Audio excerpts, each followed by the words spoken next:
দুপুরবেলা খাওয়া দাওয়া করে বাড়ি চলে এসে আবার সন্ধেবেলায় রেডি হয়ে আমরা বিয়ে বাড়িতে পৌঁছে গেছি। এটা ছিল আজকের আমার লুক, আর এটা ছিল ঢোকার ডেকোরেশনটা। তোমাদের সাথে দেখিয়ে দিচ্ছি। গেটটার ক্লিপস আমি নিতে পারিনি, তখন ভুলে গেছি অ্যাকচুয়ালি। তো যাই হোক, এখানে গণপতি বাপ্পা ছিল।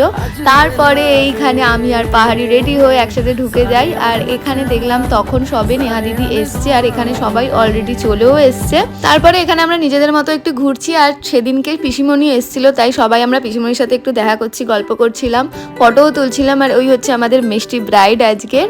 আর এইখানে সায়ন দাদা ছিল, সায়ন দাদাকে বললাম একটু হাই করে দাও ব্লগে। আর আজকের লুকটা তোমাদের একটু দেখিয়ে দিচ্ছি। এই শাড়িটা আমি দাদার রিসেপশনে পরেছিলাম, তখন ব্লগ করা সম্ভব হয়নি, তাই ফটোর মাধ্যমে তোমাদের সাথে শেয়ার করেছিলাম। আর এখানে সব স্টার্টার্স কাউন্টার ছিল। তারপরেই আমি আর পাহাড়ি মিরার দেখে ফটো ভিডিও নিতে শুরু করে দিই। আর এই যে ব্রাইডের ফুল লুক তোমাদের একবার দেখিয়ে দিলাম। আর এখানে আমরা সবাই বসে গল্প করছি। নেক্সট পার্টগুলো দেখার জন্য চ্যানেলটা অবশ্যই সাবস্ক্রাইব করে দিও। দেখা হচ্ছে পরের পার্টে। টাটা।